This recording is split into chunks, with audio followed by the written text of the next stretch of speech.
پێشێلکاریەکانی بەغداد و بێدەنگی حکوومەتی هەرێمی کوردستان لەسەر کێشەکانی کەرکووک، حزبە کوردستانیەکانی لە ئاستی باڵا بە ئامادەبوونی نوێنەرانی کەرکووک لە پەرلەمانی عێراق و سەرۆکی مادەی 140 لە کەرکووک و نوێنەری جوتیارانی سنوورەکە کۆ کردەوە.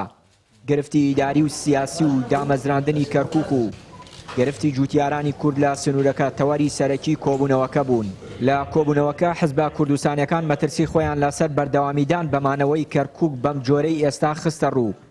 لیژنەیەکیش بۆ قسەکردن لەگەڵ هەرێم و بەغداد تایبەت بە کێشەکانی شارەکە پێکێنرا.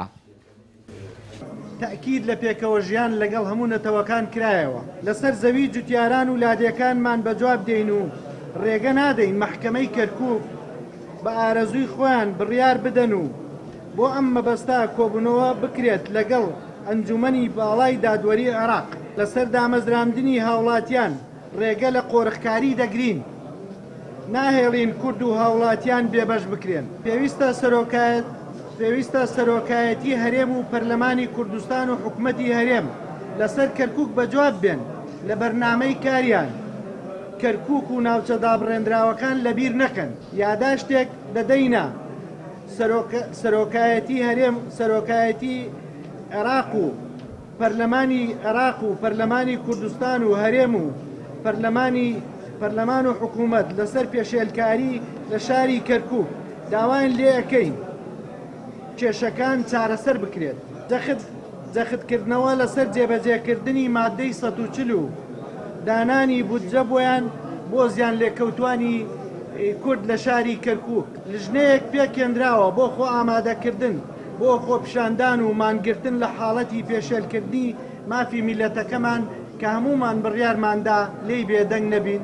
حیزبە کوردستانیەکانی کەرکووک 27 یەکی 2020 لە کۆبوونەوەی حزبە کوردستانەکان باسی ئەو هەنگاوانە کرا پێویستە بیگیرێنە بەر لە ئاگەری چارەسەر نەکردنی دۆخی شارەکە.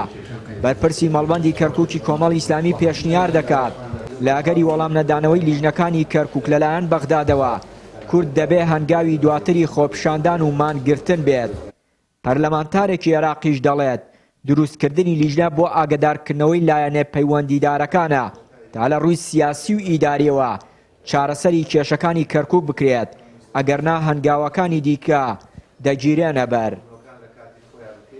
هەوەکەوە هەنگاوی یەکەم بڕیارمانداوە لەگەڵ ئەوانە هەموودان کۆبنەوە بکەین. ئەگەرنا ئێمە بۆ خۆمان وەکو کۆمەڵی ئیسلامیش پێشنیارمان کرد لێرەشە کە ئێمە گەورەترین کارتی فشارمان هەیە بەوەی خوا مانگرتنێکی سەرتاسەری بکەین یان خۆپیشاندانێکی گەورە بکەین بۆ ئەوەی نەهێڵین ئەمە بەبێ کار ئاوها بڕاو بەبێ قسەی لەسەر بکەین لەبەرەوەی ئەنگەرمە بچێتە سەر ئیتر بەڕاستی تەواو کورد بێ ئومێ دەبێ.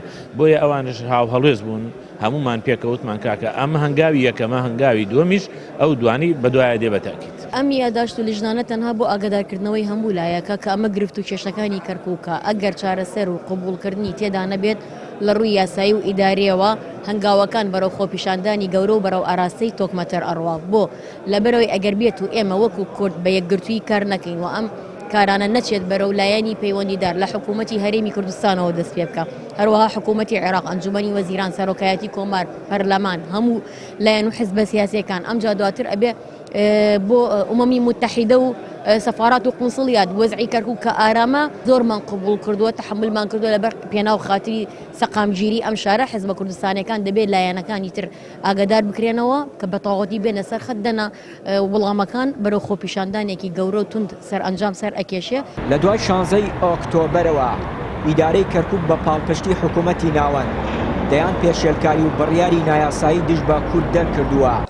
تاکو ئێستاش سەرباری چەندین جارداواکاری هێزە سیاسیەکانی کەرکووک بۆ حکوومەتی هەرێم و ناوەند، بەڵام لە هیچ ڕێکەوتنێکی لەگەڵ بەغداد حکوومەتی هەرێم نەیتوانی کێشەکانی کەرکووک چارەسەر بکات و دۆخەکە لە بەرژەوەندی کورد ئاسایی بکاتەوە.